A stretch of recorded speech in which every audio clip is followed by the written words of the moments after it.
안녕하십니까. 의사와 함께 수다 뜨는 시간 명예와수다 김철중 기자입니다. 안녕하세요. 나는 의사다 MC 양깡입니다. 철중 기자님은 잘 지내셨나요? 네, 조신하게 잘 지냈습니다. 자, 양깡. 이게 도대체 무슨 뜻이에요, 양깡? 뜻은 별거 없습니다. 왜 먹는 거야? 양갱도 아니고. 맞아요. 양갱 맞아요? 맞아요. 양갱에서 나온 거야? 예, 맞아요. 그럼 양갱이라고 해야지 왜 양깡이야? 양갱이라고 하다가 발음이 이제 된 발음이 좀 쓰이기 시작하더니 저를 부를 때 그냥 양깡이라고 얘기를 하더라고요. 아, 그래요? 예, 친구들이 그렇게 부르고 있습니다. 어렸을 때 아주 귀하게 먹던 음식이었는데. 네. 아주 목소리가 좋아요. 얼굴도 잘생기고. 요거 이혜선 씨가 써놓은 거야. 이거 맨날. 그러네요. 이혜선 씨도 나왔습니다. 청년의사의 제일 미모 기자. 안녕하세요. 청년사신문 이혜성 기자입니다. 네. 이런 멘트 좀 맨날 써놓지 마. 맨날 그냥 써놓고. 자, 오늘 명수에 출연하시는 교수님은 우리 양갱보다 더 잘생겼어요. 심지어 같은 비뇨기과네요. 자, 일단 초대 손님을 모셔보겠습니다. 의료계의 진정한 엄친남. 이것도 뭐야. 엄마, 친구, 남편. 야, 이건 좀 애매한데. 엄친아도 아니고. 그러니까, 엄마, 친구, 남편? 이건 패러디죠, 패러디. 이건 뭐, 19금 비디오 같아. 네? 자, 세브란스 병원 비뇨기과 나군호 교수님입니다. 안녕하세요. 어서오세요. 네, 안녕하세요. 나군호입니다. 청취자 여러분 만나 뵙게 돼서 대단히 반갑습니다. 아, 요 써놓은 대로 그대로 읽네. 자, 팟캐스트는 처음이죠? 네, 처음입니다. 네.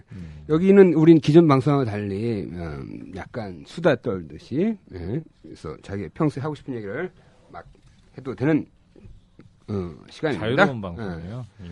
자, 일단 먼저 나군호 교수님을 소개하겠습니다. 전립선암으로 정말 유명한 분이시죠. 명수대 모시기에 딱 맞는 명이십니다. 국내 전립선암 로봇 수술을 최초로 도입하신 분으로 알고 있어요. 아, 그 얘기하기 전에 이혜선 씨, 이 엄친남이 뭐야? 엄친남. 엄마, 친구, 남편. 왜 쓰는 말이야? 그거 나만 모르고 있는 거야? 그런 거 되게 민감하죠. 엄친남 같은 거죠? 그러니까 엄마, 친구, 아들. 네, 그렇습니다. 그런 계열이야? 네, 그런 계열이에요. 아유, 이게 좀 나이 많다는 뜻인데. 네? 섭섭하겠는데. 이거? 아닙니다. 네.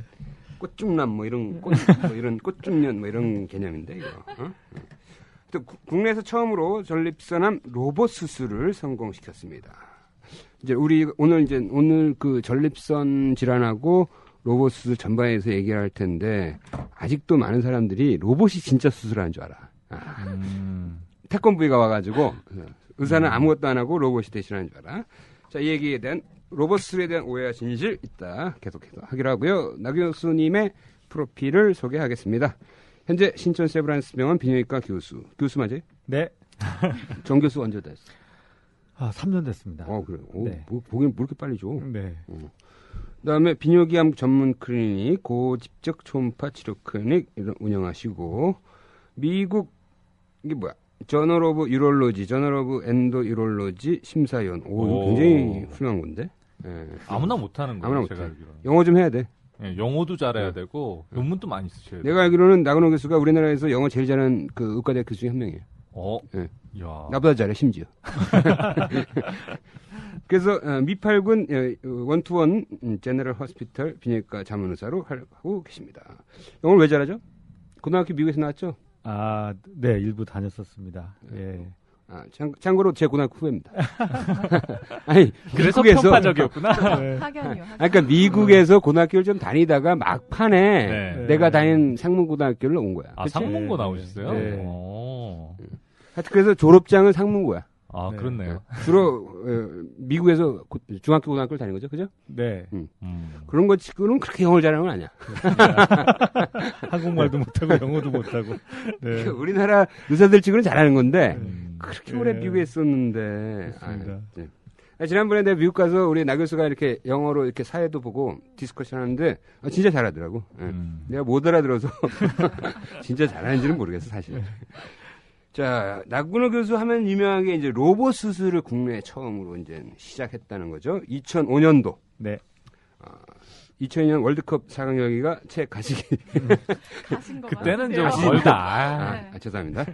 가시고 나서 전립선암 로봇을 국내 처음으로 성공했습니다. 그 이후로 전립선암 로봇 수술에서 가장 많은 건수를 갖고 있어요. 네. 몇 건 했어요, 이제까지? 이제 한 1,800건 정도 했습니다. 이야, 네. 엄청나겠구나. 네. 그냥. 뭐 하여튼 나 교수님한테 수술 받으러 온 유명 인사도 많았는데요. 그 중에는 카자흐스탄 대통령 주치의가 직접 수술을 받으러 왔어요. 맞아요? 네, 맞습니다. 이분도 전립선암이었어요. 네, 이분 재활의학과 전문의신데 어떻게 그 고려인 소개로 오셨어요, 사실은. 네, 카자흐스탄 자기 옆 마을에 그 고려인 그 체육부 장관님이 계셨는데 그분이 뭐 어떻게 하다가 한국에 가는 게 좋겠다. 그래서 독일로 가려다가 어떻게 오셨는데 만족을 하신 곳에 가셨습니다. 잘 깔끔하게 네, 처리되고 뭐 잘 됐다고. 보통 그러면은 뭐 카자흐스탄 한번 초대하고 뭐 이럴 텐데. 네, 3번 다녀왔습니다. 말고기도 먹었고요. 네, 뭐 대단한 나라입니다. 그런 거는 혼자 다니더라고. 보통. 네. 자, 학술적으로도 활발한 활동을 하고 있고요. 남성과학회에서 최우수 논문상, 비디오 부문 최우수 논문상, 세계의 뇌비뇨기과 학회에서 받았습니다. 자, 주요 관심 분야는 로봇 수술, 복강경 채소 침습적 수술, 그리고 로봇으로 인한 신장 수술. 외국인 진료도 하나요? 국제센터에서? 네, 그래서 저 한 5% 정도의 환자는 또 외국인이십니다. 그래요? 네, 로봇 수술 또 받으러 우리나라로 찾아주셔서. 이 사람들은 어떻게 알고 오는 거야, 도대체? 뭐 논문을 이렇게. 네, 아름아름 뭐 소개받고 오시기도 하고요. 가장 많이 오시는 거는 우리나라에도 지금 그 의료를 참관하고 배우러 오시는 그 전문의들이 많이 계시거든요. 외국인들이. 그분이 소개를 제일 많이 합니다. 그렇구나. 네. 그래서 요즘에는 이렇게 논문차에서 오는 환자들이나 정보차에서 오는 환자들을 구글 페이션트를 구글링 해가지고 네. 전 세계에서 가장 잘하는 사람을 찾아가는 거야. 그래서 이제 나균호 교수한테 온 거지. 그게 사실 한 5년 정도 됐어요. 그런 트렌드가 네. 있게 된지. 예. 그렇죠. 그리고 여기 나균호 교수 밑에는 미국 의사들도 와서 로봇 수술 배워.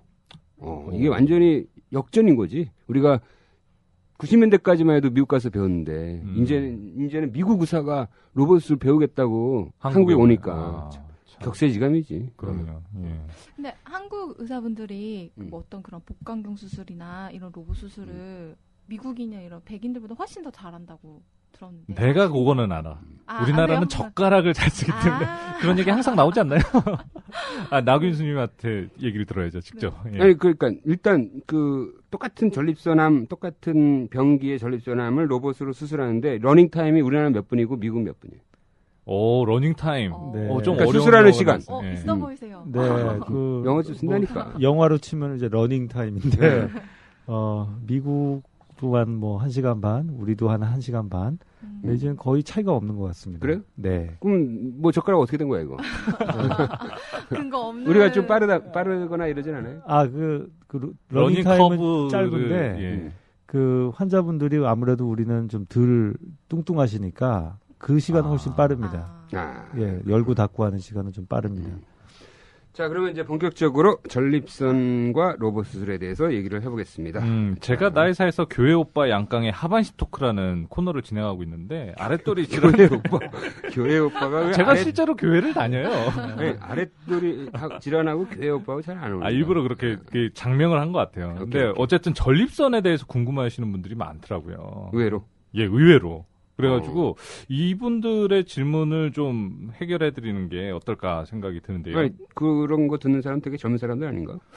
아마 청취자가 10대에서부터 60대까지 굉장히 다양한 것 같아요. 또 한국에서만 듣는 것도 아니고요. 해외에 있는 분들이 의료에 대한 접근성이 좀 안 좋다 보니까 이 방송 굉장히 열심히 우리도 듣더라고요. 외국인 시청자, 외국인은 해외 동포. 우리가 인사할 때 그러면 해외 동포 여러분. 그러니까 그걸 했어야지 돼요. 예.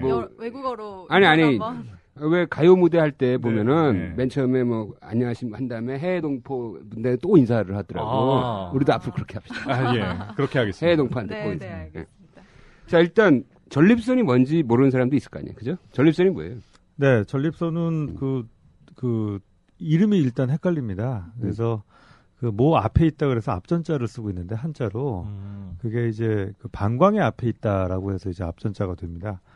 그래서 소변 보는 길 앞에 있는 그런 그 밤톨만한 기관이고요. 네. 원래는 증상도 없고 사실 관심도 없었다가 이게 최소한 한 50대 후반, 60대 정도 돼야 이제 비대증이 생기면서 증상을 일으키거든요. 그래서 이게 그 연령층 평균 수명이 늘어나면서부터 이제 관심을 받게 되는 그런 장기입니다. 그러면 이게 남자에만 있는 거죠? 네, 그렇습니다. 야, 이 특권이네. 네, 기능은 뭡니까? 전립선의 기능. 기능은 그 정액에 영양을 공급한다라고 보시면 되겠습니다. 굉장히 중요한 거네. 네. 인류 종족 번식에 결정적인 역할을 하는 거예요. 네. 그러면 그거 외에는 없어요? 뭐 이게 뭐 소변에 영향을 주거나 이런 건 없는 거죠, 그러니까. 사실은 저희들도 참 궁금한데요. 이게 필요 없는 거를 주셨을 리가 없는데. 아니, 정액에 영향을 준다며. 네, 그거 이외에 또 뭐가 있을까? 아직 우리가 모르는 기능도 좀 있지 않은가라고 생각하고 있습니다. 아, 그래요? 네. 그러면 이제 방광에서 요도로 연결되는 그 부위에 딱 있는 거죠. 네. 그리고 요도는 전립선의 중앙을 통과하게 되는 거죠. 그렇습니다. 그렇죠. 그 사이즈는 밤톨. 네. 정상인 경우가 밤톨인 거예요. 그렇습니다. 근데 그게 이제 나이 들면서 점점 커져요. 네, 뭐 귤이 됐다가 뭐 작은 네, 사과가 됐다가 뭐 크면은 이제 작은 배까지 간다 그러는데 야. 큰 전립선을 저희가 귤만 했었습니다 이렇게 말씀드립니다. 아, 그래요? 네. 낑깡 양깡 낑깡. 아니 근데 그게 왜 커지는 거예요? 나이 들면. 그러니까 남성 호르몬의 분비에 영향을 받기 때문에 이게 노출 기관하고 관련이 있다고 되어 있습니다. 참고로 어렸을 때 그 옛날에 넷이라고 그 고환을 양쪽을 절제한 사람들은 전립선 비대증이 생기지 않습니다. 야, 이거 재밌네. 네. 그러니까 이게 그 남성 호르몬으로 이 전립선 자체가 좀 커지는 거예요, 점점. 네. 근데 우리가 나이 들면 남성 호르몬 줄잖아.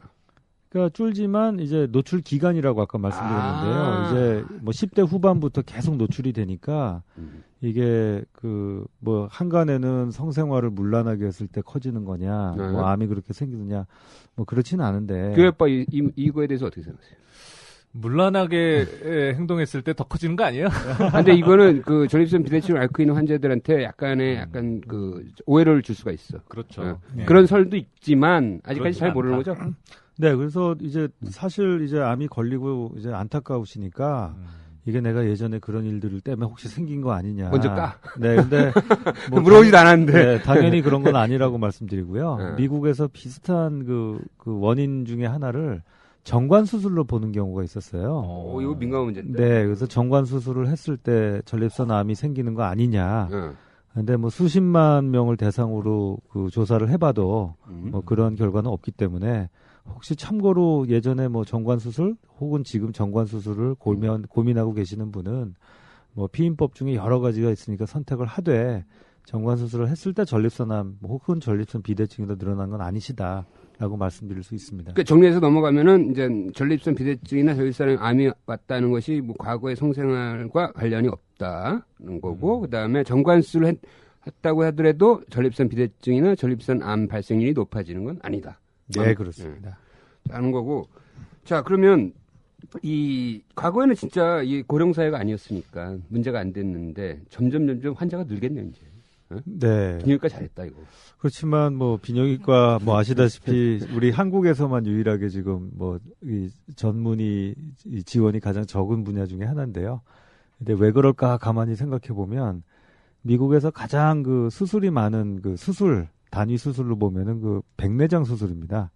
그게 많겠지. 고령사회니까. 그다음에 이제 두 번째 수술이 저희 전립선 비대증 내시경 수술인데, 근데 어마어마한 거죠. 왜냐하면 뭐 백내장 수술은 남자도 있고 여자도 있고 눈이 두 개인데 저희는 남자만 있는데 그 수술 수위가 2개라는 거는 뭐 어마어마한 거거든요. 그러니까 이제 향후를 봤을 때는 거의 뭐 네, 엄청나게 늘어날 수밖에 눈 없다. 하나보다 훨씬 많은 건데. 예. 근데 이게 이제 우리나라 이제 암 발생 이렇게 분포를 보면은 전립선암이 조금씩 늘고 있는데 네. 유방암은 굉장히 급속하게 대장암도 급속하게 서구암이 늘어나는데 상대적으로 전립선암이 급속하게 늘어나지 않아. 네. 그게 왜 그런 거냐 이거지. 그게 궁금하더라고요. 네. 그 아주 뭐 전문가적인 지적을 해주셨는데요. 똑같은 서구암인데 왜 전립선암만 천천히 느냐 이거지. 네. 그 전립선암, 유방암 그리고 뭐 대장암 모두 다 이제 검진 쪽에 무슨 차이가 있는 것 같지는 않습니다. 근데 이제 이거는 일본도 그렇고 중국의 그 대도시 지역도 그렇고요. 이게 아시아의 문제고. 네, 아시아의 그 인종적인 그 특성이 아무래도 전립선암이 좀 덜 생기는데, 대신 그 악성도는 높습니다. 아, 이게 덜 생기지만 실제 그 악성도를 보면은 좀 더 독한 놈들이 많더라고요. 네, 그래서 한간에 뭐 갑상선, 전립선 이름이 비슷하니까 뭐 순환암 아니냐. 그래서 이제 뭐 치료를 좀 이렇게 등한시하시거나 이제 두려워하시는 분들이 많은데 이제 제가 말씀드릴 수 있는 거는 일단 인종적으로 진단이 됐을 때 확실히 좀 이렇게 위험할 수 있는 비율이 훨씬 높고요.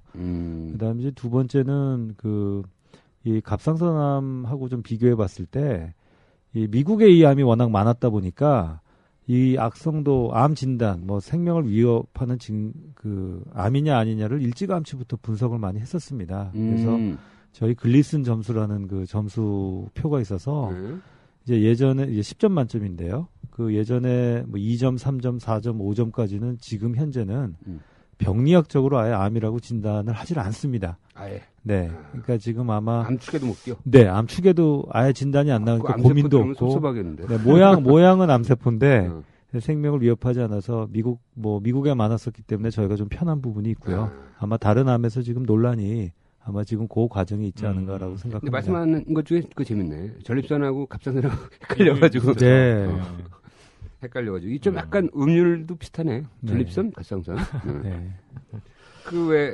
그 예술의 전당 그 할머니들이 예술의 전당 가려고 택시 타다가 택시 타다 무심코 그런다잖아. 전설의 고향 가야 된다고. 택시 운전사가 알아서 간대. 예술의 전당인 줄 알고. 근데 전립선 질환이라고 하면은 이제 암이잖아요. 네. 암은 보통 증상이 있을 걸로 생각이 되는데 어떤 증상이 있나요?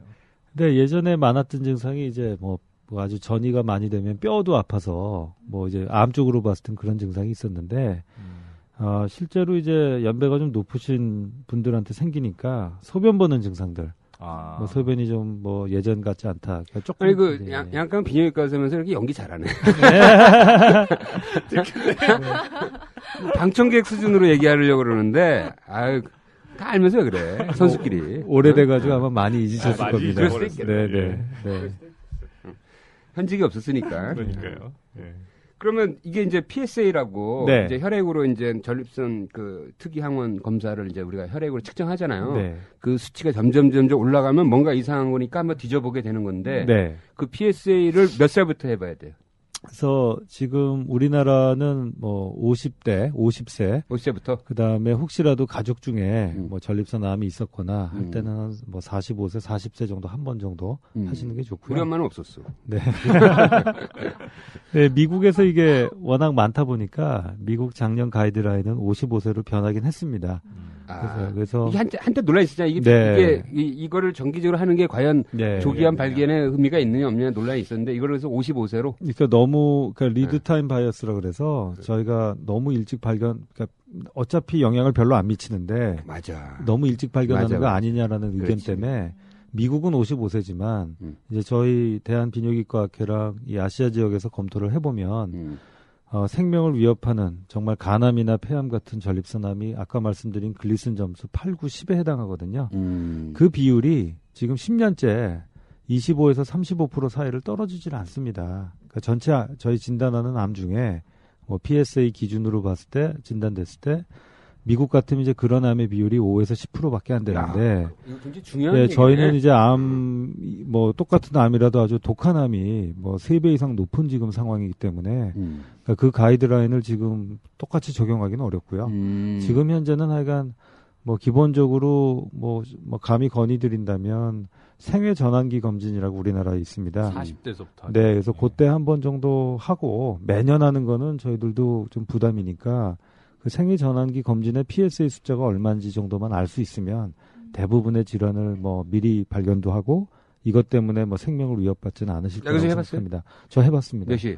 저는 0.7입니다. 5 넘어가면 이제 비정상이라고 보는 거죠? 네, 그래서 나이 차이가 좀 있는데요. 뭐 40대 같으면은 한 뭐 2.5부터 조금 눈여겨서 보시는 게 좋고요. 50대면은 한 3.5, 60대면 이제 4나 아까 그 김 선배님 말씀하신 대로 5 정도 조금 이렇게 나이별로도 차이를 두고 좀 보고 있습니다. 근데 이제 잠깐 오해할 수가 있는데 뭐 우리나라 전립선 발생이 서양보다 적다는 거 상대적으로 조금 적다는 거지 최근 20년 동안 20배 올랐어. 발생률이. 맞아요. 이 고령 사회에서 아주 이제 메이저 암으로 이제 등극을 남자에서는 메이저 암이죠. 그래서 현재로서는 위, 폐, 간, 대장에서 5번째니까 남자한테는 5대암이라고 할 수 있는 거죠. 네. 남자가 유방암이 없으니까.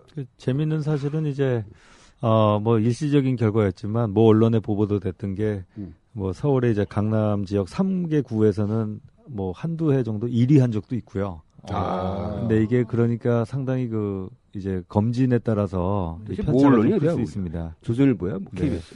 네. 조선일보는 아니었습니다. 네. 경쟁 언론사였는데요. 하여튼 우리나라에서 가장 영향력 있는 언론사가 모 언론이야. 네. 대부분 다 모 언론이야. 네. 근데 교수님, 야 이거 아니 근데 잠깐만. 네. 강남구 서초구 즉 이 좀 잘 사는데 부자 동네에선 전립선암 발생이 1위였단 말이죠. 그렇게 보고된 적도 있습니다. 야, 그 아주 뭘 의미하는 거죠? 그러니까 이제 이 열심히 찾아냈다는 네, 건가요? 검진을 열심히 받으면 많이 발견한다는 겁니다. 그래서 지금 그리고 또 거기가 이제 수명이 높으니까 그렇습니다. 고령층이 더 많겠지. 그래서 이제 홍콩이나 동경 지역, 우리보다 조금 더 소득 수준이 높은 지역을 보면 싱가포르나 되게 3위 정도를 하고 있습니다. 네. 뭘 제낀 거지? 간암 정도 제꼈겠다. 위와 간이 아마 해당이 될 거고요. 그래서 저희 예상으로는 뭐 빠르면 5년, 늦어도 10년 안에 한 3위 정도까지는 가지만 구미제국처럼 뭐 1위암으로 올라가기는 그 인종적인 영향이 크다라고 지금 생각하고 있습니다. 그러면 이건 전립선 암인 경우고 전립선 비대증의 경우는 60대는 몇 프로, 70대는 몇 프로예요?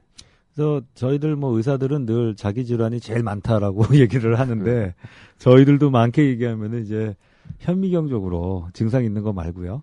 60대 60%, 70대 70%, 80대 80%라고 생각은 하는데. 그럼 그게 정상이지, 그럼. 네, 그러나 그게 다 뭐 증상을 일으키지는 않습니다. 그러나 뭐 여쭤보면 뭐 그러니까 총각대 많지는 안 하시거든요.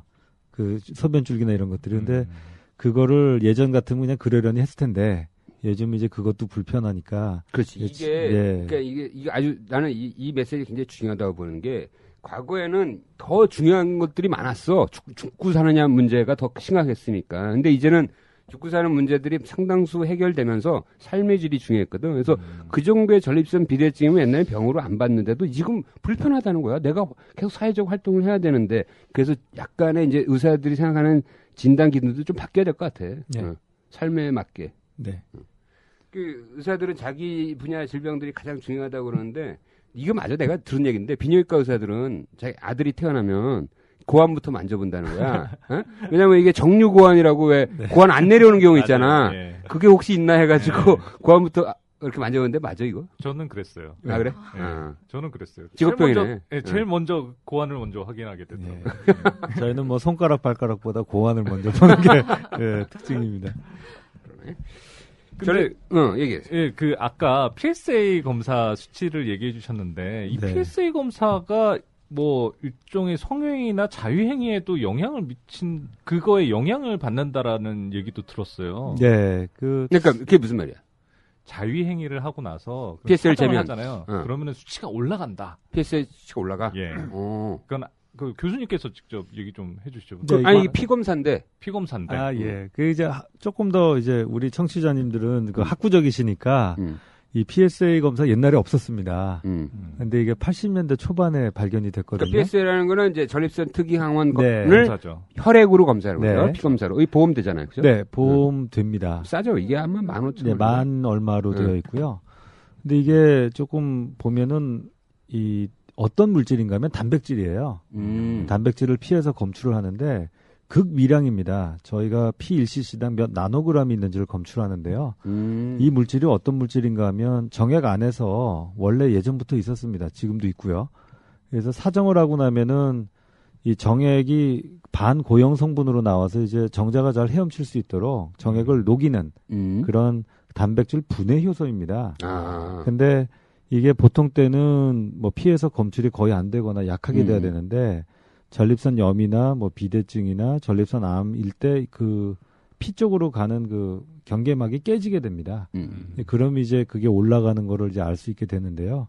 지금 양강께서 말씀 주신 것처럼 뭐 사정을 하거나 뭐 그쪽에 뭐 성행위를 하거나 그러면은 아무래도 그쪽에 분비물이 한번 나왔었던 거기 때문에 한 3일 정도 숫자가 올라갈 수도 있습니다. 네. 그럼 요 검사할 때는 금욕 생활을 약 3일은 해야겠네. 요즘은 이렇게 하고 있습니다. 네. 일단 검사하고요. 네. 정상이면 그냥 넘어가고, 네. 정상이 아닐 경우에는 물어봐. 나중에 재검을 하자. 근데 그때는 금욕을 한 3일 정도 하자. 그렇게 생각하시면 되겠습니다. 그래요. 이거 듣는 많은 분들은 나는 뭐 그냥 아무 데나 받으면 되겠네. 이렇게 말하시는 분들도 있을 거야. 네. 그게 맞습니다. 평소 금욕 생활을 하니까. 일단 전립선 비대증을 워낙 이게 많으니까 살짝 얘기를 하고 바로 전립선 암으로 넘어갑시다. 전립선 비대증 보면 내가 이제 보도자료 같은 걸 이렇게 보잖아.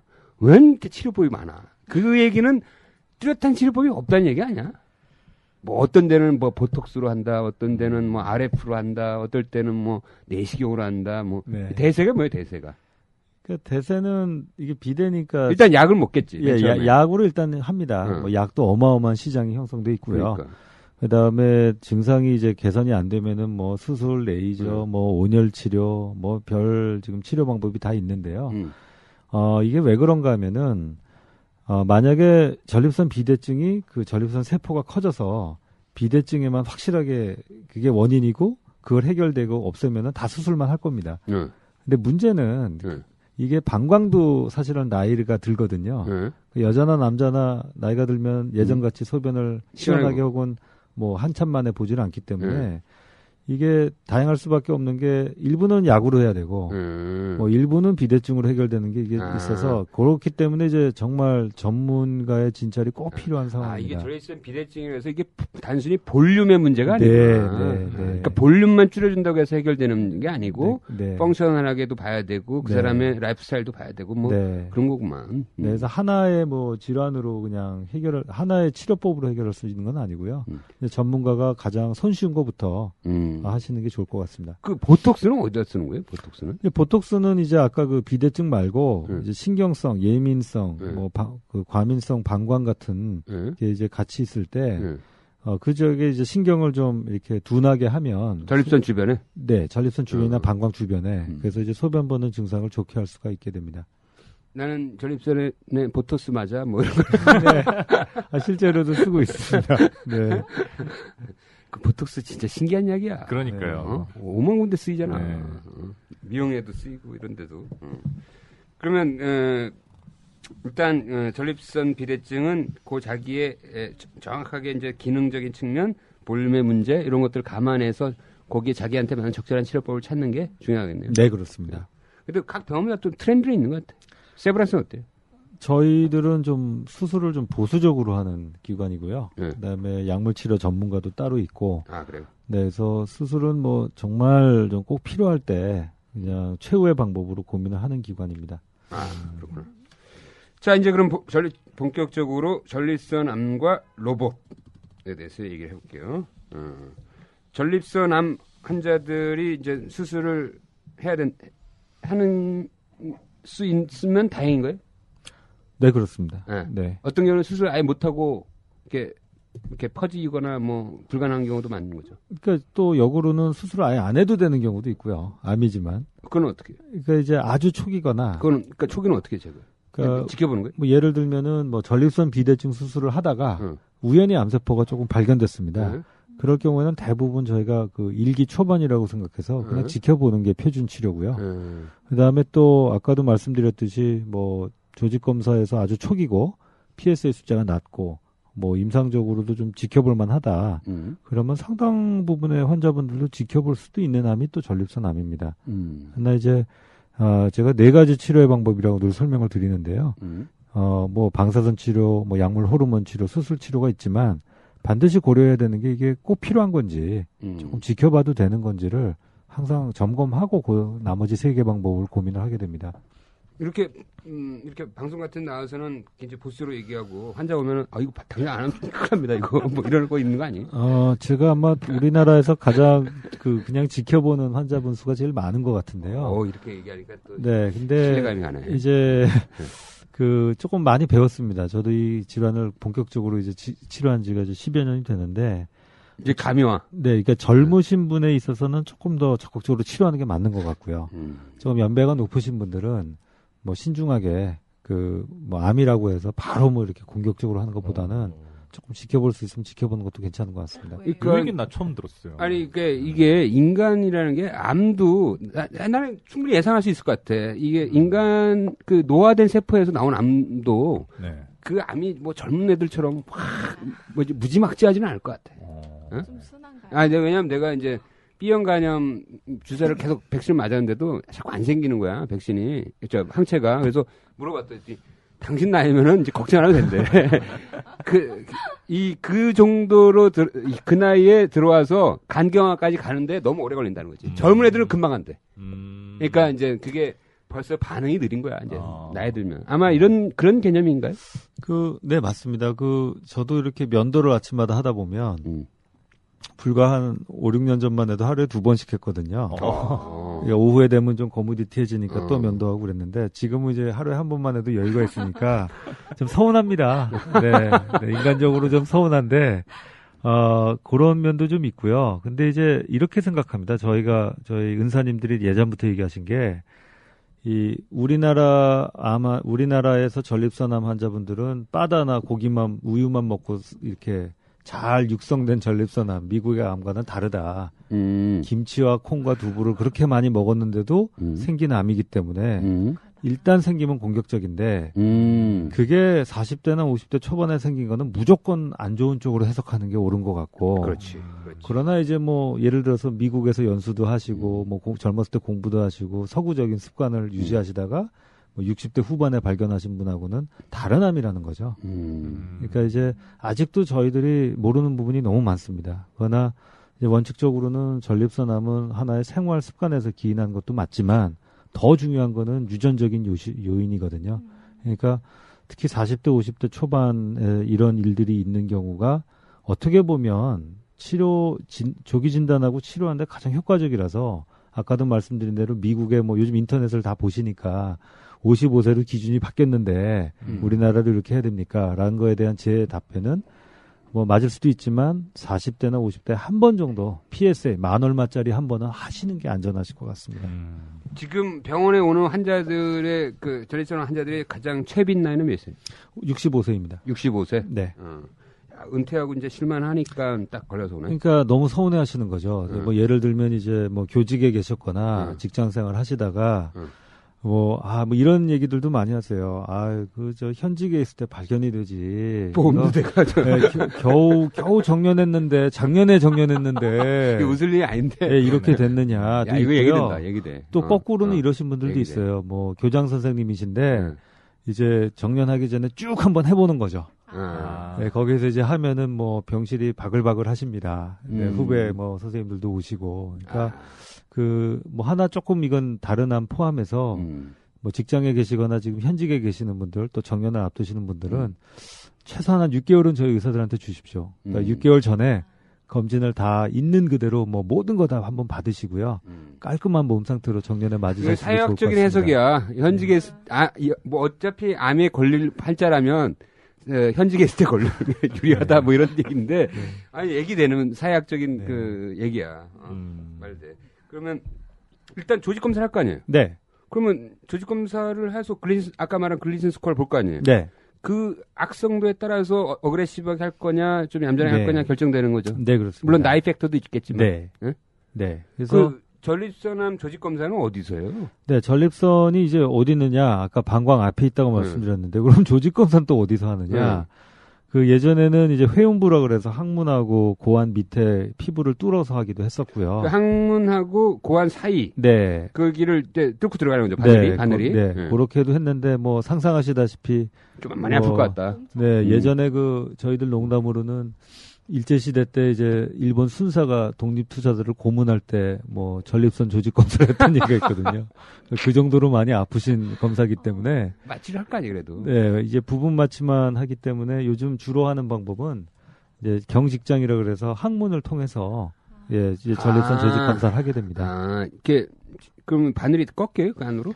그러니까 이 항문을 꺾는다고 보시는 게 맞으실 겁니다. 그래서 상당히 좀 유쾌하지 않은 검사라서 저희가 이제 뭐가 보인다고 해서 다 전립선 조직 검사를 권해드릴 수는 없고요.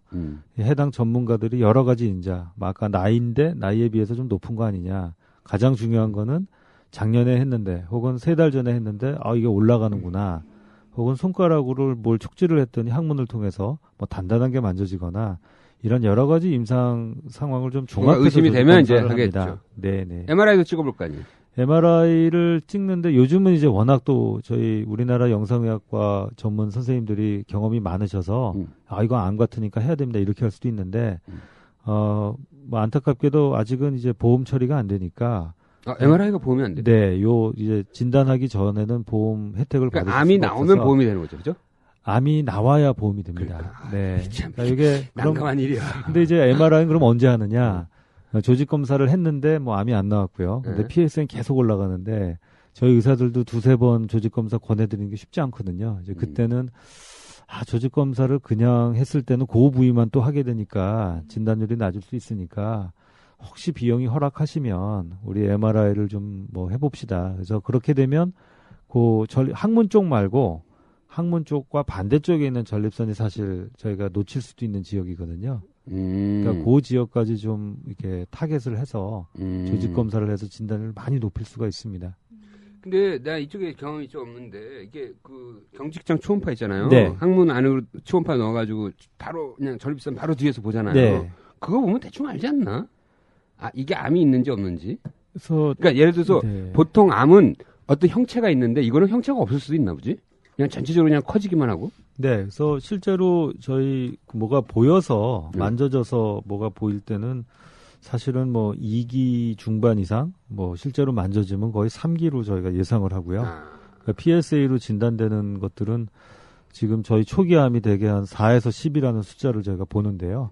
예전에 저희 항문으로 이 PSA가 개발되기 전에 환자분들 피가 모여져 있는 게 있습니다.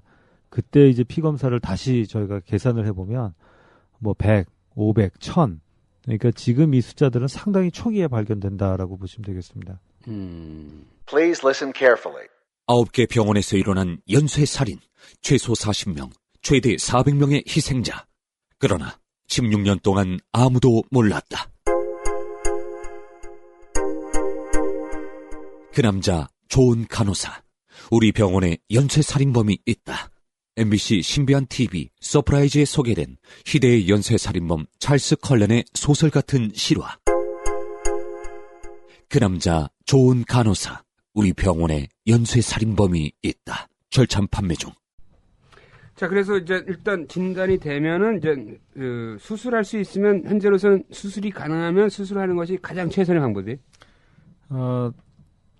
이제 3가지를 그러니까 아주 뭐 초기라서 네. 뭐 지켜보는 경우가 아니라면 어차피 뭔가를 해야 되는 상황이라면 수술로 하는 것이 현재로서는 가장 생존율이 높은 거예요.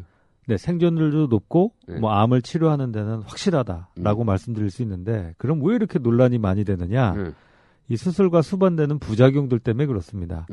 뭐 요실금이나 발기부전이나 어느 정도 각오를 하셔야 되니까 그럼 이제 정말 암 치료가 물론 우선이지만 그게 꼭 뭐 조금 약간 거기서 조금 미흡하더라도 이쪽에 그 발기부전이나 요실금을 조금 더 이렇게 좋게 하는 방법들도 있거든요. 예를 들면 방사선 치료 같은 것들. 그쪽이 더 우월하지 않느냐를 이제 상담을 해야 됩니다. 그래서 그런 시간이 뭐 최소한 30분 이상 소요가 되죠. 네. 그러면 수술을 한다면 예를 들어서 지금 현재 우리가 쓰고 있는 방법은 몇 가지? 배를 열고 하는 것. 지금 배를 열고 하는 거 수술 아까 거의 안 해 이제. 아직도 하고 있습니다. 지금 거의 안 하는 거는 회음부 방법이라고 회음부 절개법이라고 100여 년 전에 가장 최초로 시도됐던 방법이 있고요. 회음부를 뚫고 들어가는 거. 네, 그러니까 이제 개복 수술과 관련된 게 2가지가 있고 그다음에 복강경 수술, 뭐 아시다시피 로봇 수술 이렇게 크게 3가지가 있습니다. 근데 지금 현재 우리나라 수준에서는 배를 열고 하는 수술은 거의 안 하지 않나요? 이제 좀 소수가 됐죠. 네, 우리나라에서는 아직도 의료보험 처리가 안 됨에도 불구하고 이제 뭐 복강경이나 로봇 수술이 이제 대세를 이루고 있습니다. 복강경으로 하는 수술도 건강보험이 안 돼요? 복강경은 대부분 됩니다. 그러나 일부 수술기구는 아직도 인정을 못 받으니까 추가 부담이 있습니다. 개복 수술에 비해서. 로봇 수술도 마찬가지예요. 로봇 수술은 아예 보험이 안 돼. 네, 아직은 안 되지만 뭐 아시다시피 지금 뭐 우리 이번 정부에서 이제 가장 그 비급여 항목 중에 문제가 됐던 게 2가지가 있었는데 하나가 초음파, 그다음에 2번째가 로봇 수술이거든요. 그래서 아시다시피 초음파는 일부 지금 보험이 되기 시작했고요. 로봇 수술은 뭐 보험 이제를 위해서 기초 자료 조사는 이미 끝났고요. 뭐 안정성하고 유효성 평가도 대충 끝나서 이제 정치적인 결단만 좀 남겨두고 있는 상황입니다. 그러니까 내가 주변에 보면은 나한테 물어보는 사람들이 많아. 뭐 아버님이 전립선암에 걸리셨는데 이걸 복강경으로 해야 되느냐, 로봇으로 해야 되느냐, 이게 뭐 어떻게 했으면 좋겠냐고 물어보는데 나는 로봇으로 하시라고 그래. 돈이 경제적으로 여유가 있다면 그 정도 감당할 수 있다면 로봇으로 하라고 그러죠. 왜냐하면 미국에서 지금 전립선암 수술에 몇 프로를 로봇으로 하죠? 그러니까 최근 보고가 85%거든요. 85%죠. 네, 수술 중에. 완전히 이거는 정설로 이제 다리 잡은 거죠. 그래서 로봇이 더 효과가 좋다라는 거는. 네, 그렇습니다. 그래서 뭐 저희 의사들 사이에서는 뭐 이런 얘기들 많이 하는데요. 뭐 개복 수술은 어떻게 가르치고 뭐 로봇 수술만 다 하면 어떻게 교육을 할 것이냐. 근데 이게 지금 복강경 수술로 가장 표준화가 빨리 이루어진 수술이 담낭절제술입니다. 아마 요즘 개복해서 담낭절제술 뭐 하셨다는 얘기는 아마 못 들으셨을 텐데요. 요새는 거의 없지. 네, 그게 미국에서는 어느 정도인가 하면은 담낭절제술을 개복으로 했다. 그러면 의료 소송에 들어갈 수 있습니다. 너무 표준 그렇지. 치료가 아니기 때문에. 그렇지. 두 번째가 지금 전립선 로봇 수술이 될 가능성이 높다고 지금 판단하는 정도로 그러니까 가치가 전립선암 있습니다. 수술을 개복을 했다. 그러면 이제 오히려 거꾸로 이건 너무 무리한 치료 아니냐 이렇게 할 수 있다는 거죠. 그 정도까지는 아직 안 갔지만 앞으로 뭐 한 5년, 10년 정도 더 지나간다면 그렇게 되지 않을까 지금 예상하고 있고 지금 미국 비뇨기과 학회 같은 경우는 전체 수련병원의 97% 이상이 이미 로봇을 다 갖고 있기 때문에 이제 더 이상 뭐 개복 수술을 뭐 몇 케이스를 해야 되고 개복 수술을 배우는 거를 요구하지 않는 수준까지 넘어와 있습니다. 전립선 암 수술은 미국 FDA 그러니까 식품의약품 안전처에서도 공식으로 인정하고 있는 그런 수술이라면서요. 그래서 그걸 좀 다시 말씀드리면 전체 로봇 수술 중에 뭐 비용 대비 효과나 미국에서 이제 이거는 로봇으로 해도 뭐 좋겠다라고 가장 인정받고 있는 수술은 전립선 로봇 수술이고요. 이유는 미국은 의료 수가가 높아서 개복 수술 비용과 로봇 수술 비용이 환자분 입장에서 똑같이 지금 차지가 되고 있습니다. 그래서 뭐 당연히 그렇다면 같은 값이라면 로봇이 우월한 거는 사실이니까 권해주는 것도 사실이지만 우리나라에서는 아직도 뭐 우리가 이제 환자분들이 직접 부담을 하셔야 되니까 논란이 있습니다. 그러나 아시아에서 이미 홍콩과 일본이 이제 의료보험에서 이 예산을 확보해서 지금 책임을 지고 있기 때문에 뭐 우리나라에서도 당연히 뭐 시간의 문제지 되지 않을까라고 결국엔 될 있습니다. 거예요. 이제 어느 정도 이제 이것을 감당할 수 있는 그 건강보험 재정 여건이 되느냐지 뭐 이게 효과가 좋으니까 다른 기존의 술법에서 이제 결과적으로는 이제 궁극적으로는 보험을 해줄 텐데 이제 시기의 문제인데 이게 지금 현재 우리나라에서 얼마예요?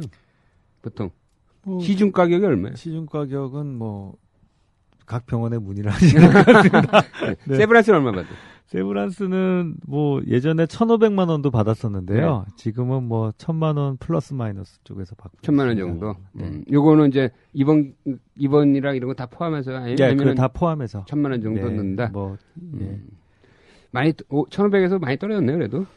그렇죠. 그래서 예전에 처음에 저희가 들어올 때 9년 전에 이게 뭐 1,700만 원 정도 받으면 병원이랑 수익 분석이 맞을 거다라고 예상을 했었어요. 근데 그때만 해도 이제 이렇게 생각을 했죠.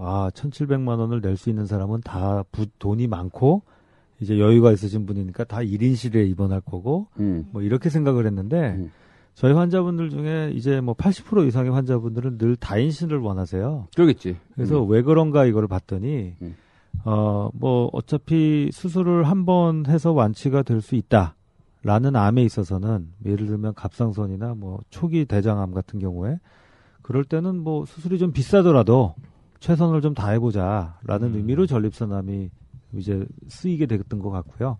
그렇기 때문에 이제 수술비보다도 이제 다른 쪽을 좀 많이 좀 아껴보려고 했던 것 같아요. 뭐 예를 들면 병실료라든지 이런 부분에서 많이 좀 아끼려고 했었습니다. 그리고 이게 결정적으로 일단 사보험에서 민간보험에서 암 걸리면 뭐 2,000만 원씩 해주고 이렇게 해주는 그 상품 있잖아. 그렇죠. 그게 결정적으로 로봇 수술을 살린 거야. 네, 맞습니다. 네. 네. 그래도 아무리 그래도 돈은 그렇게 해결됐다고 하더라도 그래도 뭐 의학적인 장점이 있어가지고 이렇게 많이 하게 된 거 아닐까요? 뭐 이런 얘기는 제가 오늘 처음 드리는 것 같은데요. 뭐 지금은 아니지만 초창기 때 왜 뭐 저희 전립선암의 로봇 수술을 많이들 선택을 해주셨나 하면 개복 수술하고 예전에 방사선 치료가 있었고요. 로봇 수술하고 같이 비교가 되던 치료가 세기 조절 방사선 치료, IMRT라는 치료하고 토모 치료, 토모세라피라는 치료가 있었습니다. 근데 그 두 가지 치료가 한 2-3천만 원 정도 했었거든요. 전체 치료 기간 동안에. 근데 이제 로봇 수술이 더 센 내가 있었어. 1,000만 원이나 1,500만 원이니까 상대적으로 싸네. 제가 진료 그러니까 2천만 원은 받은 거예요. 환자분이 보험에서 이제 선택의 문제가 됐습니다. 그러다 보니까 그러면 로봇 하면 500만 원 좀 남기겠다. 비용이 좀 더 싼데 왜 싸냐고 물어보신 분도 많았고요. 그렇게 좋다는데. 그다음에 이제 그다음에 이제 그래서 이제 초기에 그 두 가지 치료가 보험 인정을 받기 한 2-3년 전에 받기 전에 데이터가 많이 축적될 수가 있었어요. 그러고 나서 이제 아직 우리나라에서는 그 예전에 그 가장 많았던 암이 자궁경부암이었는데 그 당시만 해도 방사선 치료의 그 정밀도가 오늘과는 비교가 안 될 정도였거든요.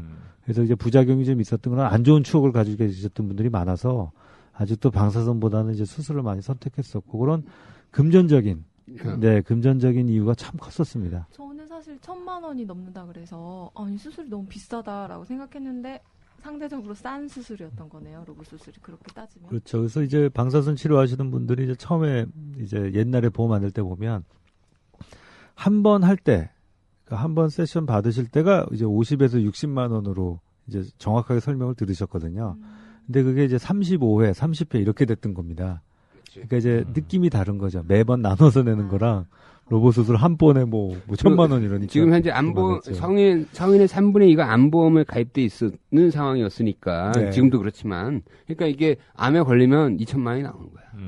그러니까 그 로봇 수술 그 비용을 감당할 수 있었던 거지. 또 하나 이제 많이 신기한 거지.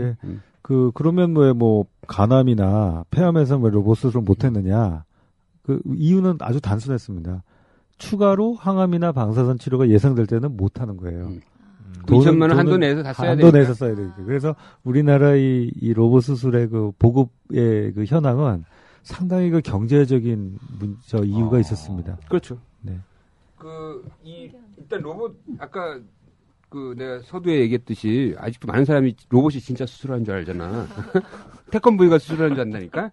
자, 이 로봇 수술에 대해서 일단 개념을 좀 얘기를 해야 될 것 같은데, 그러니까 로봇 팔이 들어가는 거죠? 기계만? 그러니까 팔만 들어가는 거죠? 팔만. 그죠? 네. 그래서 가장 자세한 자료는 작년에 그 김청중 선배님께서 써주신 기사를 보시면 정확하게 이해를 하실 것 같고요. 뭐 저희 청년의사도 썼어요. 네. 그거 보시면은 복강경 수술을 로봇이랑 기계로 하는데요. 로봇은 두 가지로 이루어져 있습니다. 카메라가 있고요. 그다음에 이 사람 손에 해당하는 부분이 있어서 카메라가 정밀해졌고요. 그래서 더 잘 보게 됐고 이제 정말 획기적으로 변했던 거는 손이 소형화됐으니까 그러니까 볼펜심 팁 정도만의 크기거든요. 아, 그래요? 네, 그거 한 4mm 정도 되는데요. 그게 이제 2개, 3개가 들어가니까 예전에 손이 안 들어가던 전립선이나 뭐 산부인과 지역, 대장암 지역, 또 뭐 위라든지 또 식도, 그러니까 여러 가지 지역에서 사람 손이 하던 것보다 조금 더 정교하게 수술할 수 있는 건 사실입니다. 그래서 그러니까 이게 간단하게 얘기하면은 그러니까 거의 10배로 확대해서 볼 수 있잖아요. 네. 그렇죠? 그러니까 수술 시야를 일반 뭐 돋보기 끼고 수술하는 거는 3배 정도밖에 확대해서 못 보는데 이거는 거의 내 눈앞에서 그냥 쫙 파노라마가 펼쳐지는 것처럼 10배가 확대돼서 볼 수 있다는 게 장점이고 그다음에 그 가느다란 그 팔 같은 게 들어가서 거의 90도 꺾이면서 이게 자유자재로 움직일 수 있다는 거지. 아, 팔목이 꺾여요? 네. 그 조작을 의사는 이제 수술 때 옆에서 하는 거죠. 네. 게임하듯 하는 거야, 완전히. 네, 그렇습니다. 실제로 그 영국에서 조사됐던 게 그 의대생들을 대상으로 그 플레이스테이션 게임을 얼마나 잘하느냐 하고 로봇 수술 잘하는 거가 이 영향이 있느냐 봤더니 플레이스테이션의 모 게임하고 아주 강한 그 영향이 있다고. 연관성이 있어요. 예, 연관성이 있다고 되어 있거든요. 재밌어. 저도 안 해봐서 모르는데. 우리 양강 이거 로봇 그 시뮬레이션 해봤어 한번? 네, 해봤어요. 해봤지. 네. 되게 전자오락 같지 게임 않아? 같아요. 게임 네. 같잖아 게임. 네. 이렇게 막 옮기고 막 이 손으로 움직여서 무슨 찝어가지고 옮기고 막 자르고 진짜 게임 같더라고. 네, 사실은 뭐 중독성도 강하고요. 실제로 이 수술내 의사가 받아들이는 중독성 왜 또 하고 싶다. 다시 더 잘하고 싶다. 게임 중독처럼 수술 중독되는 네, 거야. 아니 이게 이거 얘기되네. 저희 농담처럼 얘기돼. 전 세계에서 네? 5번 이상 네. 이 로봇 수술을 성공적으로 했던 사람 중에 네. 다시 복강경이나 개복으로 넘어간 사람이 없습니다. 이게 편하니까. 예, 편하고 중독성, 편하다는 게 결국 중독성이거든요. 그래서 이게 사실은 기술적으로 보면은 이 얘기 되게 네, 처음 듣는데 네, 아마 되는 것 같아요. 네, 근데 이제 한두 번은 되게 어렵죠, 당연히. 그러나 그럴 때 못하셔서 계속 뭐 안타깝지만 하지 못하시는 분들도 있지만 5번 이상 하신 분들은 다 로봇으로 지금 계속 하고 계십니다. 네, 그래서 지금 이제 우리 정부는 참 그 좋은 일, 참 꼼꼼하게 이 업무 처리하는 부분이 참 많은데요. 전 세계에서 로봇 수술, 뭐 신장 수술, 갑상선 수술, 로봇 위암 수술을 복강경과 개복 수술과 전체 그 보고된 문헌을 좀 조사를 했습니다. 그래서 전립선암하고 지금 신장암에 있어서는 로봇 수술이 우월한 몇 가지 지표를 발견을 했거든요. 이제 그게 더 계속 쌓이게 되는 거죠. 아직은 다른 암에서 로봇 수술을 많이 안 했기 때문에 기존 데이터가 없어서 비교가 안 될 뿐입니다. 그래서 그런 장점이 가장 극대하게 나타난 것이 전립선암인 거죠. 그렇습니다. 그래서 일단 이게 왜 전립선암 수술 받는 사람 중에는 이 발기부전 네. 수술하고 이거 네. 컴플레인 하는 사람 많잖아요. 네. 그러면 이 로봇 수술은 그걸 확률을 훨씬 떨어뜨리는 거예요. 확률을 줄입니다. 없애는 건 절대 아니고요. 왜 그럼 줄이느냐? 뭐 수술은 똑같은데. 아니 그 전립선암 네. 수술을 하면은 왜 발기부전이 오는 거예요? 아니 그러니까 왜 네. 오는 경우가 있는 거예요? 아까 서두에서도 그 요도가 전립선암으로 지나간다. 예전 선생님들은 신경하고 혈관도 요도처럼 중간으로 지나가는 줄 알았었어요. 근데 그게 70년대 후반에 그 월시 선생이라는 그 존스홉킨스에 계시는 분이 이게 전립선 밖으로 지나간다는 걸 밝히게 됩니다. 요도하고 혈관이? 네. 그러니까 신경하고 혈관이. 아, 신경, 혈관이. 그게 아주 획기적인 발견이었는데요. 사람 모임이 변한 거 아니야, 혹시? 그래서 아주 그렇게 발견이 되면서 그러면 그 신경하고 혈관은 남기고 전립선만 띄어내면 그 발기부전과 요실금을 최소화할 수 있지 않겠느냐라는 그 가설에서 이제 수술이 이제 80년대부터 시작이 됐던 거고요. 그러다 보니까 이제 로봇이 나오게 되니까 크게 확대해서 보이고 손은 작아졌으니까 실제로 전립선과 암 있는 지역과 신경과 혈관이 있는 지역이 아마 지금 제 몸에서는 2mm가 안 될 겁니다. 근데 그 2mm의 간격을 어디는 놔두고 어디는 또 띄어내야 되니까 그 사람 손으로 도저히 이거 할 수는 있었지만 정밀도가 따라주질 못했던 거거든요. 그러나 그럼 왜 전립선이냐? 그걸 느낄 수가 있으니까. 그러니까 미국 같으면은 워낙 많기 때문에 한 아파트 우리나라 이제 아파트 한 동으로 가정을 하시면 한 엘리베이터를 타는 그 가족 중에 대개 한 집이나 두 집이 전립선암이 있거나 아버님 중에 전립선암을 가지신 분이 있습니다. 그러니까 이게 어디서 로봇을 했더니 뭐 발기력도 뭐 나쁘지 않고 요실금도 별로 없더라는 게 입소문이 나서 미국에서는 처음 보급이 되게 됐던 겁니다. 그러니까 그 2mm 간격으로 신경과 혈관이 지나가고 전립선이 맞닿아 있는데 그 사이를 정확하게 분리해서 이렇게 제거할 수 있다는 거죠. 왜냐하면 워낙 시야도 좋고 아주 섬세한 조작이 가능하기 때문에. 그래서 이게 물론 그 과정에서 실수를 할 수는 있겠죠. 근데 확률이 확 떨어지는 거죠. 그럼 여기서 뭐 저도 늘 말씀드리는 게 개복 수술을 잘 하시는 분들은 그거 없이도 워낙 경험이 축적돼 있으시니까 감으로 로봇 수술 보통 하는 사람보다 잘 하시는 분들 있습니다. 근데 이제 우리나라에서 이게 좀 보급이 빨리 됐던 이유 중에 하나가 이 보급이 되던 10여 년 전으로 돌아가 보면 전립선암이 지금처럼 많지가 않았거든요. 그러니까 외국의 전문가 같은 개복 수술 전문가가 적었던 거죠. 없었던 게 아니라. 그러면 그 옛날에 과거에 개복수를 했을 때 발기부전 오는 확률은 몇 %였어요? 그때는 사실 뭐 거의 측정을 안 했다라고 보시는 게 좋을 것 같습니다. 그러니까 요실금도 그렇고 개복도 그렇고 너무 안 좋으니까 저희 의사들이 부끄럽지만 잘 물어보지도 않았고요. 또 그거에 대해서 관심도 없고 의뢰에 환자가 항의할 수 있을 것 같은데 환자가 나중에 내가 전립선암 수술 받는데 그다음부터 발기 안 된다. 수술 전에 경고를 하는 거죠. 미리 이렇게 생길 수 있습니다라고. 그런데 이제 예전에는 사실 그 경고조차도 10여 년 전에는 이렇게 많이 부족했던 거가 사실입니다. 그럼 지금 현재 로봇 수술하고 나서 이 발기부전이 오는 확률은 몇 %예요? 한 50대를 기준으로 봤을 때는 별로 이제는 없는 것 같고요. 근데 이제 60대로 넘어가면은 확실히 아직도 저는 어떻게 설명드리냐면 지금 발기력 가지고 계신 거에 아주 잘해야 한 70% 정도를 아직 뭐 비아그라 같은 약을 썼을 때 다시 회복하실 것 같습니다. 예를 들면 지금도 뭐 부부관계가 너무 좋으셔서 일주일에 서너 번씩 하시는 분은 거기에 70%를 계산하면 아직도 많이 남아있지만 한 달에 한두 번 관계하시는 분이 70%나 50%로 줄어들면 사실 그때는 그거는 심각하게 적다고 느껴지는 거거든요. 그러니까 개인차가 상당히 큰 부분입니다. 그러면 예를 들어서 전립선암 수술하기 전에 이 사람의 발기 상태를 검사해요? 네. 아, 네. 얘기 재밌네. 네, 설문지가 있습니다. 아, 설문지. 네, 점수 25점 만점짜리 설문지가 아니 근데 있습니다. 그 설문지는 이 사람이 자기가 원래 발기부전인데 수술하고 나서 발기부전 됐다고 주장할 수 있는 거잖아. 그래서 저희가 나중에 다 확인을 합니다. 그리고 그 발기력이 중요한 이제 저희 수술 전 상담에 들어가면 사실은 제가 요즘은 처음에보다 이제 경험이 좀 쌓이니까 뭐라고 말씀드리냐면 발기력은 분명히 약해집니다. 수술 전보다. 그러나 아주 뭐 신경을 살리고 뭐 이러면은 뭐 70% 젊으신 분들 아니면 뭐 절반. 그 다음에 3기나 이제 암 때문에 수술을 넓게 해야 되면은 발기력은 뭐 65세 이상에서 쉽지 않다라고 이제 가정을 드리는데 대안은 있습니다. 암 치료하는 의사 입장에서는 띄어내는 게 제일 좋지만 그렇죠. 뭐 대안이라고 하면 사람도 살아야지. 네, 뭐 주사라든지 뭐 저희 뭐 음압 기구라든지 또 음경 보형물 수술이 있다라도 말씀드리고요. 그러나 이제 정말 이게 너무 소중하다. 미국 사람들처럼 부부 관계가 안 되면 이혼을 당하는 뭐 형국이다.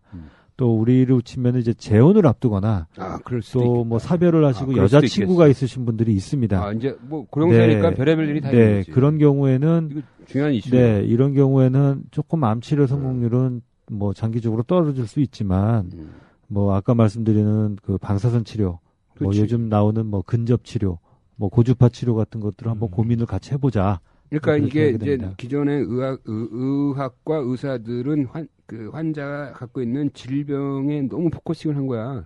근데 이제는 환자의 삶에 포커싱을 해야 돼. 그 사람이 어떤 삶의 프라이어티를 갖고 사는지 자기 재혼해야 되는데 암 치료가 뭐가 그렇게 암 치료보다 자기 재혼이 더 중요할 수도 있잖아. 그러니까 그런 거에 맞춰서 해야 되는 거지. 네. 그 요실금은 몇 프로 정도 나와요? 요실금은 이제 이것도 이제 수술하다가 요도를 잘못 건드려서 하는 거예요?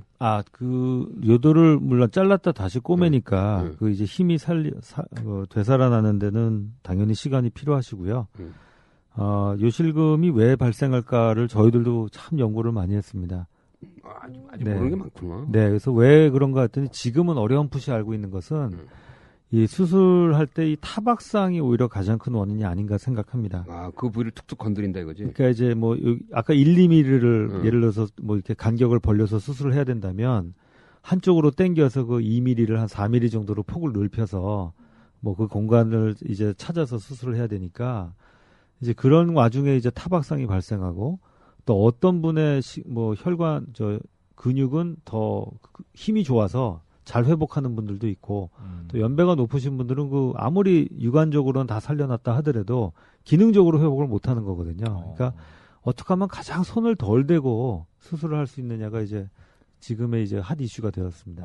그러면은 그런 면에서는 진짜 로봇이 훨씬 유리하겠네요. 그러니까 이런 논란 자체가 없었던 거죠. 개복할 때는. 지금은 이제 어느 정도 뭘 좀 해볼 만하니까 더 잘해보자 지금 하고 있는 것 같습니다. 근데 어쨌든 로봇을 하게 되면서 통증도 많이 감소하게 되고 출혈도 감소하게 되고 이게 객관적으로 알 수 있는 게 입원 기간인데 입원 기간도 짧아졌나요? 사실은 입원 기간 출혈은 분명히 감소했고요. 통증이나 입원 기간은 사실 개복 수술 잘하시는 분들하고 비교했을 때 크게 발전하지 않았다고 생각합니다. 그건 잘하시는 분과 비교했던 거고. 그렇죠. 이제 그러나 이제 뭐 F1 드라이버가 있고 보통 운전하시는 분이 있는데 로봇 수술이 참 저는 가장 도움을 주셨다고 하는 부분은 그 보통 젊은 의사 새로 하는 의사들이 수술을 금방 배울 수 있게 됐어요. 그렇게 하면서 예전에 익숙하게 왜 뭐 과장님 찾아다니시고 아주 나이 많으신 교수님을 찾아다니시던 거가 그 과장님들이 실력을 쌓을 때까지의 그 기간이 단축됐기 때문에 환자분들 전반적으로 봤을 때는 그 비율이 어마어마하게 줄어든 겁니다. 그러니까 이게 로봇 수술이 이제 그 인간의 그 손의 그 이 뭐랄까 그 변수를 엄청나게 줄인 거야. 네. 정량화 시킨 거지. 내가 놀란 거는 그래서 이제 딱 로봇 그 로봇 손이 이제 뭘 이렇게 혈관을 좀 지혈을 시키려고 하는 혈관을 딱 잡잖아. 그러면 거기에 수치가 나와. 그래가지고 몇 초까지 이걸 잡고 있어야 돼. 그러면은 컴퓨터가 이렇게 무슨 마크 같은 게 쫙 올라가. 그래서 거기까지 잡고 있으면 이게 지혈이 되는 거야. 그거를 얘가 컴퓨터가 알려줘. 우리는 과거 같으면은 그냥 경험, 이렇게 뭐 이런 걸로 다 했잖아. 그렇죠. 근데 이거는 로봇이 다 컴퓨터가 계산해주고 막 거기다 이상한 뭐 잉크 써서 여기까지가 암이고 여기까지는 암 아닌 거를 막 칼라로 막 표시해주고 그래요, 막 뭐 그런 것까지 있고 하여튼 별의별 게 다 있더라고. 그러니까 이게 그래서 인간의 손의 마지막 영역이 나는 수술이라고 봤는데 이제 인간의 마지막 손의 영역도 로봇한테 넘어간 거야. 네. 이게 손떨림도 뭐 보정을 해준다면서요? 그렇죠. 손 떨릴 수가 없지. 로봇이 움직이는데. 로봇이 움직이니까 없고요. 뭐 제가 어떤 환자분께서 이렇게 얘기하시더라고요. 이게 자기가 당신이 생각하시기에는 로봇 수술이 도장 파는 거랑 비슷한 거 아니냐. 그래서 무슨 말씀입니까? 그랬더니 예전에는 도장 잘 파는 집에 가서 돋보기를 쓰고 장인이 도장을 막 파는 건데 맞아. 요즘 도장 파시면 없어지지 않았습니까? 다 레이저로 파거든요. 근데 이제 저는 웃으면서 아직 거기까지는 못 갔지만 근데 이제 달인의 수준까지 파괴는 지금 해준 거고요. 누구나 그걸 따라가면 지금 핸드폰하고 저는 비교를 제일 많이 하는데요. 이게 큰 변혁기입니다. 우리 수술실의 아날로그적인 환경이 디지털로 변하는 첫 기계고요. 뭐 감히 말씀드리면은 전화로 치면 이제 카폰 이제 올까 말까 한 거거든요. 예전에 다 아마 여기 연배 있으신 청취자님들은 아시겠지만 옛날에는 핸드폰을 차에 싣고 다녔습니다. 안테나도 있고요.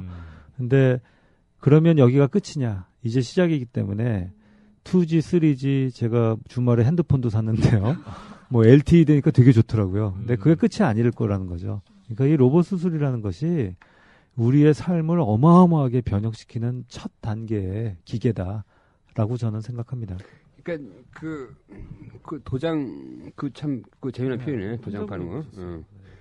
그럼으로 인해서 이제 출혈의 위험도 줄게 되고 전체적으로 수술도 깔끔하게 끝나니까 후유증도 좀 적게 되고 그리고 이제 그 정확하게 제거를 하게 되니까 생존율도 좀 올라가게 되고 여러 가지 이제 장점이 생각하는데 이게 어떻게 보면 수술 혁명의 이제 시작이라고 볼 것 같아. 네. 근데 이제 초창기에 우리나라에서 이게 너무 비쌌고 1,500, 1,700이었고 그다음에 그 일부 병원이 이거를 이제 너무 수익 목적으로 하다 보니까 이제 부정적인 시각들이 이제 초창기에 좀 많이 있었고 논란이 있었지만 이 기술 자체는 새로운 혁명이야. 수술에. 아주 그렇게 봐주셔서 너무 감사하고요. 최근에 우리 이제 새로운 기계가 올 때마다 식약처에서 허가를 주셔야 저희가 할 수가 있는데 최근에 나온 기계는 4개월 반 만에 전 세계에서 가장 빨리 허가를 해주셨습니다. 근데 그게 왜 허가를 해주셨는지 저희가 여쭤봤는데 기계는 미제지만 기술은 우리 거라는 거죠. 그렇기 때문에 이런 신제품에 있어서는 저는 이런 관점을 이해해 주시는 우리 김청준 선배님이나 정부의 이 전문가들이 정확하게 이해를 하고 계시는구나. 그래서 기술을 우리 걸 갖고 있으면 뭐 나중에 새로운 거 발전할 때도 다 그게 우리의 널리지가 다 우리의 지식을 또 쓸 수 있는 거고요. 저는 뭐 앞으로 뭐 이제 디지털화되는 이 수술과 의료에 우리가 앞장설 수 있는 하나의 큰 변혁기에 이 첫발을 잘 디뎠다고 생각합니다. 이 새로 나온 기계에 대해서 좀 장점을 얘기해 주세요. 뭐가 달라진 건가요? 장점은 뭐 예전에 비해서 이제 뭐 좀 이렇게 이 수술할 수 있는 공간이 옛날에 뭐 한 테니스공 정도였다면 지금은 이제 미식 축구공 한 서너 개로 변했다고 보시면 됩니다. 자유자재로 돌아다닐 수 있게 변했고요. 시야가 더 좋아졌고요. 시야도 당연히 좋아졌고요. 그다음에 이제 앞으로 나올 내시경처럼 생긴 로봇이라든지 이제 하나의 큰 변혁기가 또 왔습니다. 15년 만에. 그러니까 지금은 복강경처럼. 지금은 복강경처럼 하고 있지만 이제 앞으로 저희가 예상하는 기계는 구멍을 하나만 뚫어서 그 안에 내시경 손이 여러 개가 튀어나와서 하는 기계가 가는데요. 네, 그게 이제 배꼽 들고 들어가가지고 네. 여러 가지 하고 있잖아요. 예, 그런 복강경으로만 하고 있잖아요.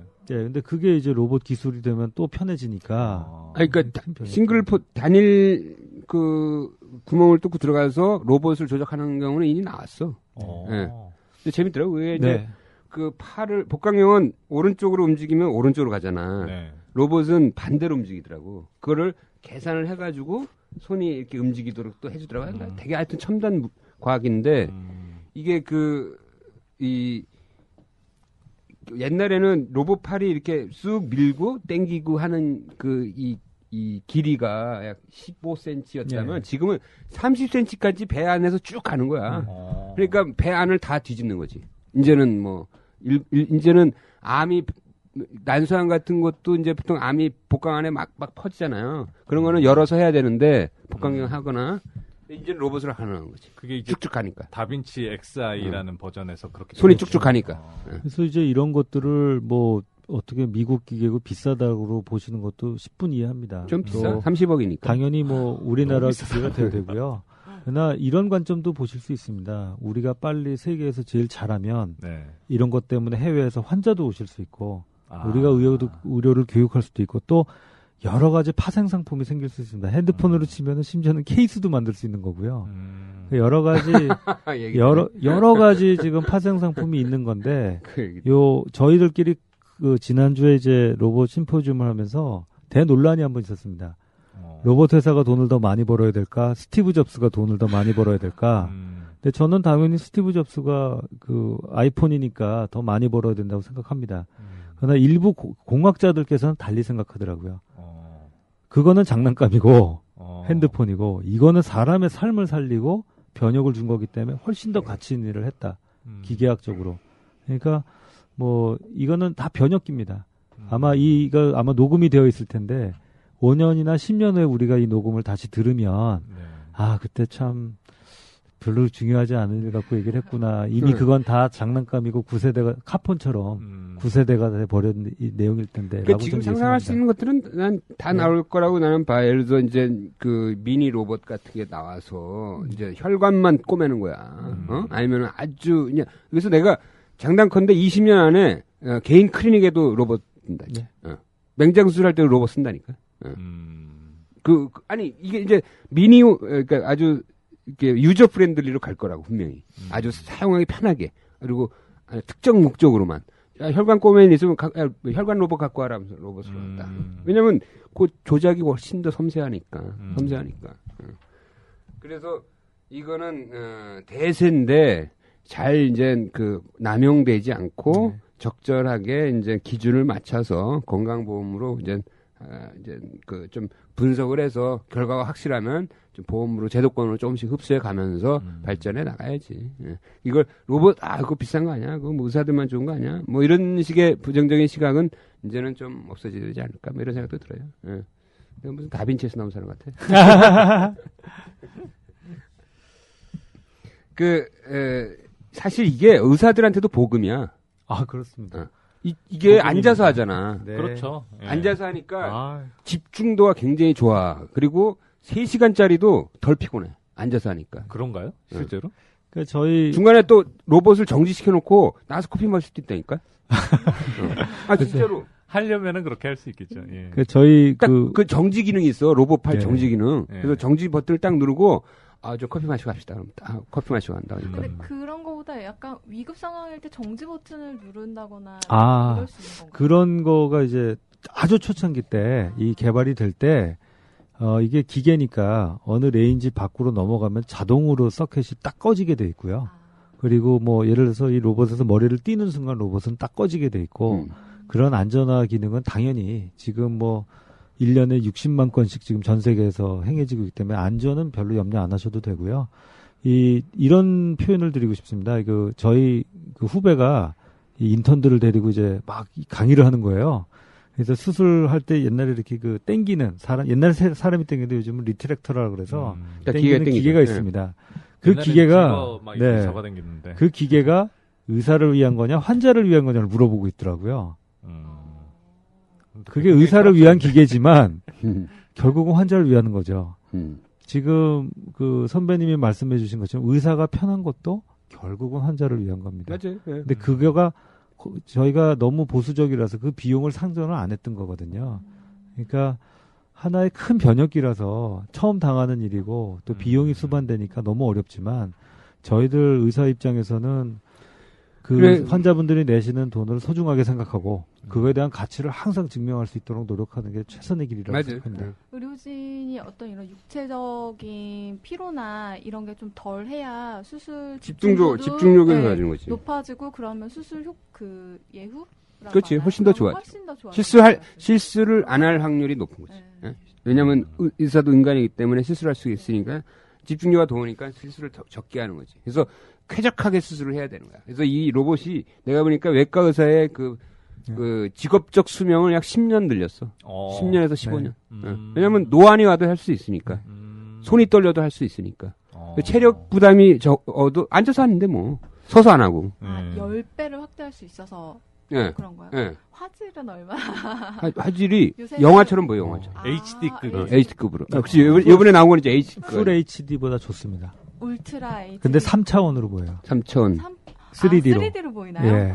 아주 이거 딱 보는 순간 정말 환상적입니다. 아니, 근데 노안이 왔을 수도 있고 그거를 다 조절을 해줄 수 다 조절해 줄 수 있어요.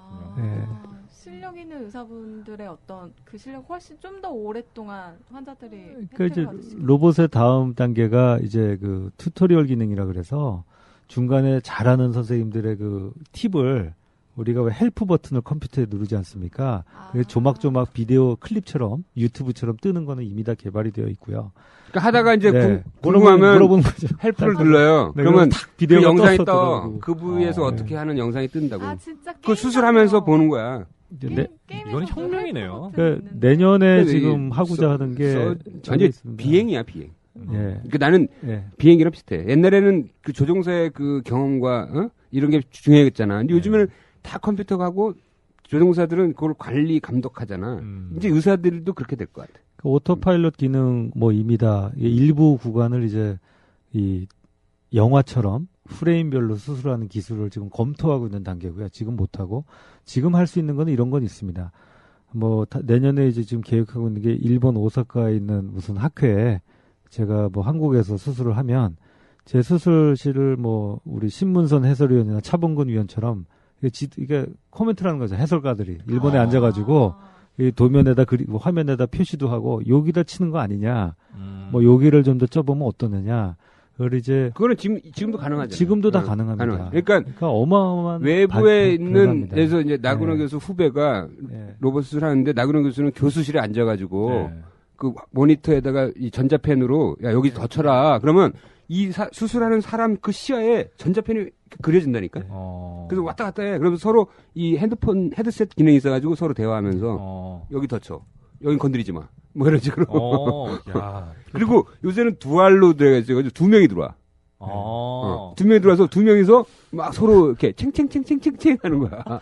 게임이야 완전히. 그렇게 됐네. 게임이 됐다니까 수술이. 그 조금 도와주는 게 저희들한테 참 큰 의미인데요. 왜 아마 바둑 같은 거 보시면 왜 그 한수, 훈수. 결정적인 순간에. 결정적인 순간에 요거 이거 잘라야 말아야 돼. 뭐 이럴 때. 그런 거가 결국 핵심이거든요. 이걸 쳐야 돼, 말아야 돼. 막 고민할 때 야, 쳐. 그거를 컴퓨터나 아니면 전산으로 연결되어 있는 시스템이 한다면 환자의 안정성이나 이 수술 결과는 아마 기하급수적으로 좋아질 거라고 저는 생각합니다. 그래서 나는 이제 의사들이 기본적으로 지금까지의 의료 기술의 발달은 아날로그 방식이었어. 그러니까 막 실제 몸으로 때우고 주소 듣고 막 실제로 이렇게 손이 가서 움직여서 했는데 이제는 완전히 개념이 바뀐 거야. 이제 완전히 디지털이야. 디지털 모든 게. 그래서 이제 새로운 혁신에 빨리빨리 적응해야 돼. 의사들도 어쩔 수 없어.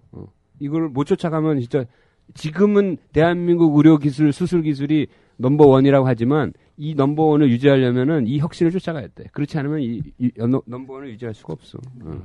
아유, 감사합니다. 네.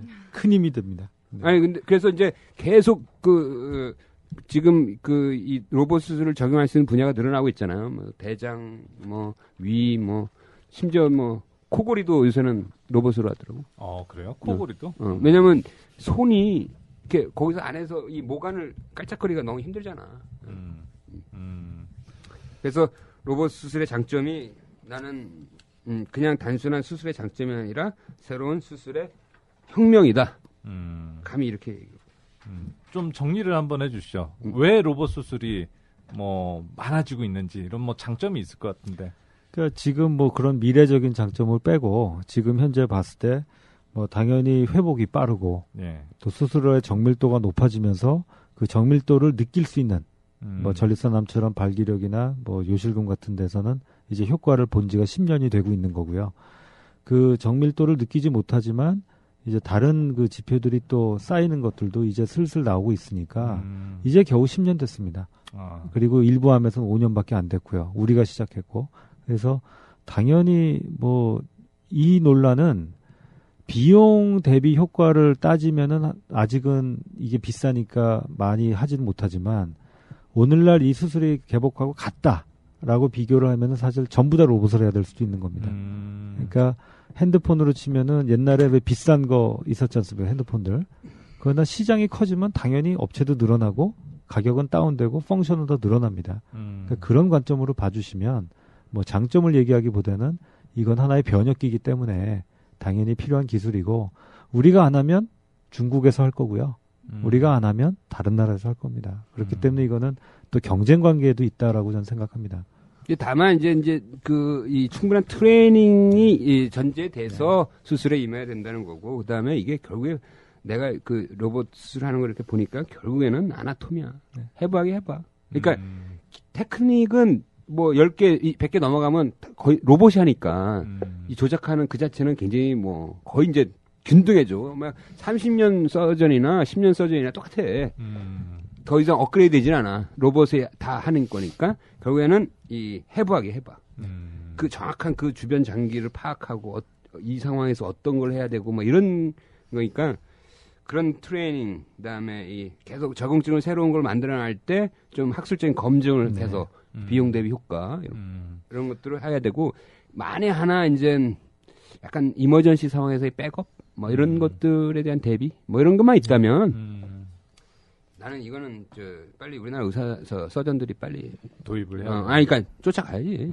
그리고 나 교수가 얘기한 것처럼 이게 부가적인 기술의 발전 이런 것들도 우리가 도모할 수 있는 거잖아요. 그렇죠? 이 국산 없어요 이제? 네, 국산 뭐 우리 뭐 S전자나 여러 회사에서도 다 검토하고 있고요. 뭐 당연히 이거는 뭐 시장이 커지면 커질수록 뭐 경쟁 업체가 나올 수밖에 없는 기술입니다. 우리나라가 네. 최초는 못 만들어도 두 번째 걸 잘 만들더라고. 그러니까요. 패스트 팔로우라고 하잖아요. 그러니까 우리나라가 아주 얼리 어댑터, 얼리 이노베이터는 아니더라도 패스트 팔로우더라고. 그러니까 빨리 이거 국산 나올 것 같은데. 그러니까 전 세계 의사들을 만나면은 당연히 두 번째 회사는 한국에서 나올 거라고 생각합니다. 이유는 한국의 이 공학 기술이 골고루 발전해 이거 할 수 있습니다. 영상 기술, 기계 제어 기술, 전자 기술, 그 다음에 더 중요한 거는 이 큰 병원들이 또 필요합니다. 임상 실험을 할 수 있는 이런 게 골고루 갖춰진 나라가 지금 한국밖에 없다는 거거든요. 그래서 저는 뭐 당연히 우리나라에서 두 번째 나온다고 생각합니다. 지금 뭐 카이스트도 준비하고 있고 전부 다 하고 있고 이게 뭐 마치 인튜이티브 서지컬이라고 지금 업체는 뭐 독점이고 나머지를 다 방해하고 이럴 것 같은데 그 회사도 그렇게 생각은 안 하는 것 같아요. 이건 하나의 큰 시장이니까 왜 예전에 호떡 장수가 여럿이 모여야 잘 되는 것처럼 맞아요. 생기면 더 커지는 겁니다. 호떡 골목이 생기듯이 떡볶이 골목이 생기듯이. 예. 그래서 국산 나오면은 그 로봇 이름을 태권브이로. 그게 사실 가장 좀 어렵습니다. 우리 아니면은 뭐 이순신. 네. 12개의 로봇이 있다고. 12가지의 로봇이 있다. 네. 빨리 국산에 나왔으면 좋겠네. 정말 진심으로 기대합니다. 자, 오케이. 오늘 국내 로봇 수술의 이제 최초 시도자죠. 그리고 가장 많은 전립선암 로봇 수술 건수가 있고요. 제가 나중에 이제 나이 들어서 전립선암 걸리면 우리 나군호 교수 찾아가야 될 것 같아요. 안 걸리는 게 제일 좋죠. 오케이. 나균호 교수를 모시고 로봇 수술과 전립선암 여러 가지에 대해서 얘기를 나눴습니다. 오늘 너무 수고했어요. 감사합니다. 감사합니다. 다음에 기회 주시면 또 한 번 와서 다른 각도로 얘기를 드리겠습니다. 오늘 좀 부족했어요. 네. 국산 나오면 한번 합시다. 네, 꼭 그렇게 하겠습니다. 지금까지 명예수다 김철중이었습니다. 나는 의사다 양강모였습니다.